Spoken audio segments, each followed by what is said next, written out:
Всем привет! По многочисленным просьбам продолжаю тему заморозки полуфабрикатов.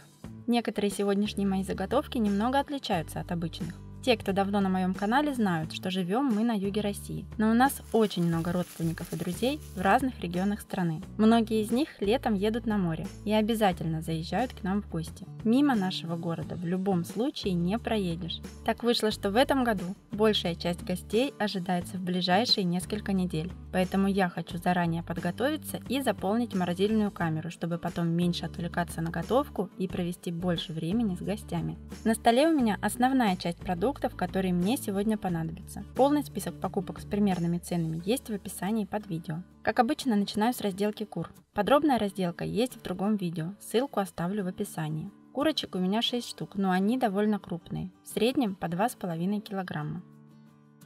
В результате получилось 12 голеней, 12 бедрышек, 12 крылышек, 12 филе и большой суповой набор. Все голени я сразу замариную. Добавляю соль, перец, 4 зубчика чеснока, пропущенные через пресс. Еще добавляю 2-3 столовые ложки домашнего кетчупа. Как раз на днях его готовила. Уже показывала рецепт, ссылку оставлю в описании.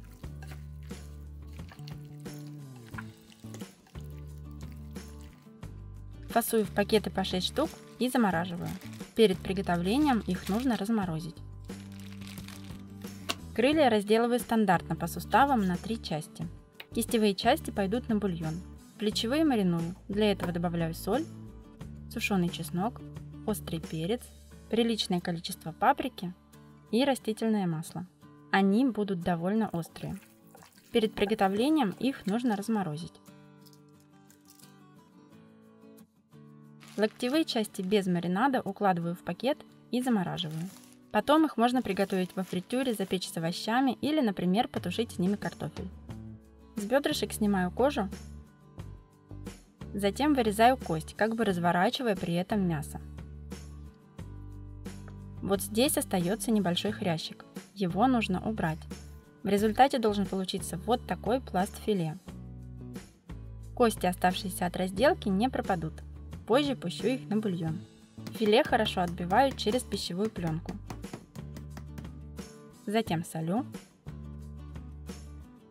перчу, добавляю на каждый кусок по чайной ложке соуса терияки, затем паприку. Каждый кусочек сворачиваю в рулетик.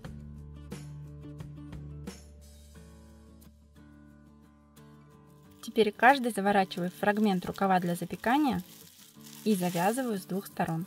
Способов приготовления у этих рулетов много. Можно сварить, дополнительно обернув еще и в пищевую пленку. Запечь в духовке, а в середине приготовления можно разрезать рукав, смазать сверху маслом и запечь до корочки. А можно убрать рукав, запанировать и обжарить на медленном огне. Я предпочитаю готовить в духовке.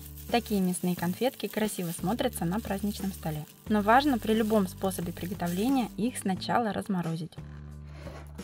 Теперь разберусь с филе. Отделяю малое филе. Немного скругляю форму. Аккуратно ножом делаю кармашек. Это проще, чем кажется. Теперь срезаю его с филе.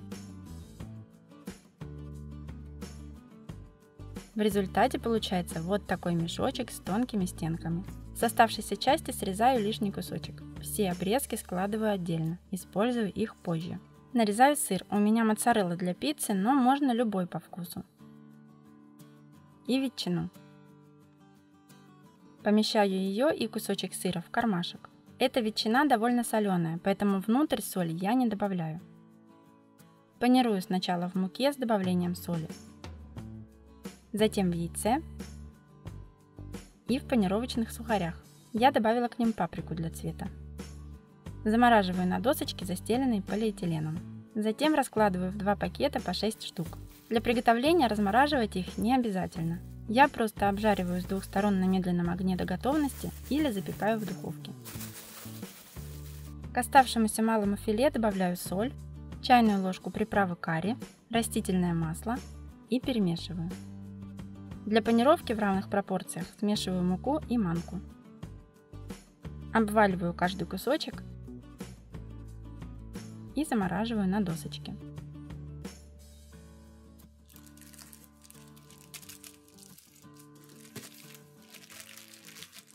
Большие пластины филе солю. Добавляю пажитник. Я люблю эту приправу, если не знакомы с ней, обязательно попробуйте. Немного масла для распределения. В крахмал добавляю куркуму и обваливаю в нем куски филе. Замораживаю на досочке. Такие пластины после разморозки можно использовать для рулетиков с разными начинками, а можно, не размораживая, пожарить на сковороде или запечь в духовке под овощами.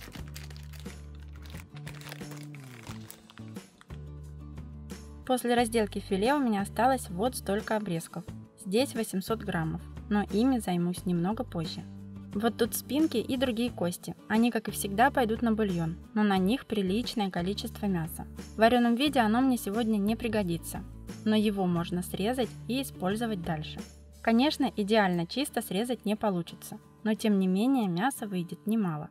В вареном виде будет проще снимать мясо с кости. В этом случае советую приготовить вкуснейший паштет, я однажды уже показывала рецепт, он получил много приятных отзывов.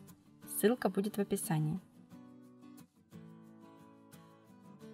В результате у меня получилось 1 кг 200 граммов мяса с 6 спинок и килей. Все кости я заливаю водой и варю, долго выпаривая воду для получения концентрированного бульона. Затем убираю все кости, а после остывания разливаю по баночкам, в которых буду его замораживать. Сегодня у меня бульон более концентрированный, чем обычно. Такая баночка уйдет на 4-5 литров супа. Возвращаюсь к обрезкам мяса. Я добавила сюда мясо с грудок и перемолола все в фарш. Всего получилось 2 кг фарша. Весь фарш сразу солю, добавляю перец и половину чайной ложки сушеных укропных зонтиков. Я показывала, как их сушить, ссылка в описании. Хорошо вымешиваю, постепенно добавляя 200 граммов воды. Часть этого фарша уйдет на вафельные мясные пирожки, если можно их так назвать. Можно использовать вафельные коржи любой формы, а при необходимости порезать и передать им другую. Но мне удобнее вот такие маленькие. Выкладываю их на доску. Через кондитерский мешок выдавливаю на них фарш. Сверху тоже накрываю вафли, немного придавливая. Готовить их можно тоже по-разному, обмакнув в кляр, например. При этом их нужно будет предварительно разморозить. Размораживаются они быстро. А можно без кляра прямо так. В этом случае можно, не размораживая, обжарить с каждой стороны минут по 10 на медленном огне. Для хранения их не обязательно предварительно подмораживать, сразу раскладываю по пакетам и убираю в морозилку. Примерно половина фарша осталась. Он мне пригодится в следующем блюде, где главным героем будут баклажаны. Здесь удобнее использовать маленькие. В каждом делаю надрез, важно не прорезать насквозь. Если хвостики мешают, можно их отрезать, а мне они нравятся. Выкладываю на противень надрезами вверх и запекаю при 180 градусах минут 40. Через надрез ложкой разминаю мякоть у каждого плода. Для начинки обжариваю в масле 3 стебля сельдерея и 1 крупный болгарский перец. Все должно быть мелко порезано. Затем добавляю 400 граммов куриного фарша. Для большей однородности можно добавить немного воды. Немного перца сюда, чайную ложку орегано и перемешиваю. Баклажаны остыли, я их слегка посолила и выкладываю остывший фарш. Замораживаю на досочке, а после полной заморозки перекладываю в контейнер. Перед подачей я отправляю их в неразогретую духовку, при этом посыпав сыром или добавив соус, например, бешамель. Духовку включаю на 180 градусов и доготавливаю минут 30. За это время они разморозятся и хорошо прогреются. У меня еще остался куриный фарш. Я его использую чуть позже, а пока приготовлю фаршированные перцы. Тут ничего особенного, кроме того, что я отдаю предпочтение маленьким перчикам. Их удобнее хранить, готовить и есть. Для многих фаршированный перец стандартного размера слишком большая порция. Фарш приготовлю из этого куска свинины. Его вес чуть больше килограмма. Еще мне понадобится пара луковиц. Мелко режу и обжариваю. На килограмм фарша беру 100 граммов риса и отвариваю до полуготовности. Остывший рис перекладываю к луку, сюда же фарш. Добавляю 3-4 столовые ложки домашнего кетчупа, чайную ложку соли и перемешиваю руками. Никаких специй я больше не добавляю. Кетчуп отлично дополнит вкус, но если хочется, можно добавить другие любимые приправы. Заполнять перцы очень удобно при помощи кондитерского мешка. Это значительно быстрее, чем обычным способом. Замораживаю сначала на подносе, а затем разложу в 2 пакета. Возвращаюсь к оставшемуся куриному фаршу. После перцев у меня осталось немного свиного, добавляю его сюда же. 2 некрупные луковицы произвольно нарезаю и пробиваю в блендере. Отправляю луковое пюре к фаршу и хорошо вымешиваю. В фарш уже добавлялись соль, специи и вода, поэтому ничего больше не добавляю. Слеплю из него котлеты. Они точно не будут лишними и всегда в ходу. В итоге получилось 14 котлет. Как обычно, замораживаю на досочках, а храню в пакетах. Приготовлю еще одни необычные и вкусные котлеты. Они примерно поровну состоят из говядины и печени. 800 граммов печени и 800 граммов мяса. С печени снимаю пленку. Можно здесь брать и куриную печень. Затем режу на кусочки, одновременно удаляя желчные протоки. С хлеба срезаю корки. Мне нужно примерно 100 граммов хлебного мякиша. Теперь пропускаю через мясорубку говядину, печень и хлеб. Еще я добавила 3 зубчика чеснока. Теперь солю, 1,5 чайные ложки будет достаточно. Добавляю перец и хорошо вымешиваю, чтобы фарш стал более вязким. Но даже при долгом вымешивании лепить из такого фарша котлеты проблематично, а забивать мукой его я не хочу. Поэтому печеночные котлетки я формую и замораживаю в силиконовых формочках. Удобнее и здесь воспользоваться кондитерским мешком. У меня формы привычные для котлет, но особого значения это не имеет. Можно и стандартные формы для кексов взять. Обычно такие котлеты я обжариваю, не размораживая, сначала по паре минут с каждой стороны на большом огне, затем огонь убавляю и готовлю под крышкой около получаса. Но иногда запекаю, помещая в те же формы, в которых замораживала. Храню в пакетах по 6 штук. Всего 18 котлет получилось.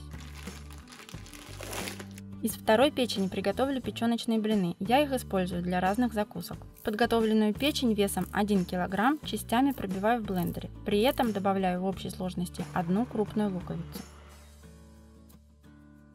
В печеночной массе добавляю 3 яйца, чайную ложку соли, черный перец, немного молотого кориандра, примерно пол-литра воды или молока и перемешиваю. Вмешиваю 250 граммов муки. Еще вливаю немного масла, чтобы блины лучше отставали от сковороды. Пеку блины на разогретой сковороде без масла по 3 минуты с каждой стороны на медленном огне. Как я уже говорила, использую их для приготовления закусок. Обычно намазываю начинку и сворачиваю в рулет. Здесь простейшая начинка из полутвердого и плавленого сыров с добавлением чеснока. Рулет разрезаю на порционные кусочки. Очень вкусно получается. Удобно иметь такой запас печеночных блинчиков, а начинку можно подобрать на любой вкус. Я замораживаю их в пакетах по 5 штук, размораживаю в микроволновке. Еще заморожу немного картофельных палочек. Они могут быть и гарниром, и перекусом. Примерно 1,5 кг картофеля варю, а затем разминаю в пюре. Добавляю соль, сушеный чеснок и 150 граммов муки. Перемешиваю. С помощью кондитерского мешка выдавливаю небольшой слой в формочку, а в середину маленькую полоску сыра. Снова картофель. Можно и без форм обойтись, отсадить полоски просто на застеленную полиэтиленом доску. После замерзания перекладываю в контейнер. Перед приготовлением не размораживаю, делаю двойную панировку, яйцо, панировочные сухари и обжариваю. Еще у меня остался минтай. Я отделила филе и в общей сложности почти килограмм получилось. Приготовлю рыбные палочки из него. На этот вес беру 50 граммов хлебного мякиша и заливаю половиной стакана молока. Минут через 5 отжимаю. Пропускаю его вместе с рыбой через мясорубку. Добавляю к фаршу 50 граммов мягкого сливочного масла, соль, совсем немного перца и очень хорошо вымешиваю руками, это важно. Палочки можно формовать руками, но быстрее через плотно утрамбованный мешок. Сразу обваливаю в сухарях. Замораживаю на доске, затем перекладываю в пакеты. Не размораживая, обжариваю на сковороде в масле на среднем огне. Я почти закончила, осталось немного. Нафарширую блины. Не буду заострять внимание на рецепте самих блинчиков, расскажу о начинке. Она стоит того, чтобы обратить на нее внимание. Ее основа творог, здесь 700 граммов. Добавляю 150 граммов сгущенного молока и 300 граммов полутвердого сыра. Соль не добавляю, сыр достаточно соленый. Это довольно приятное сочетание, творожная начинка приобретает очень сливочный мягкий вкус. При этом сыр там совершенно не угадывается. Фарширую блинчики.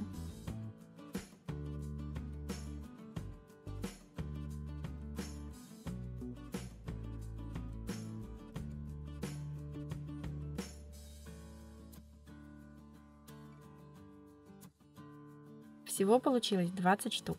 Раскладываю по пакетам и замораживаю. Разморозить можно в микроволновке, духовке или сковороде.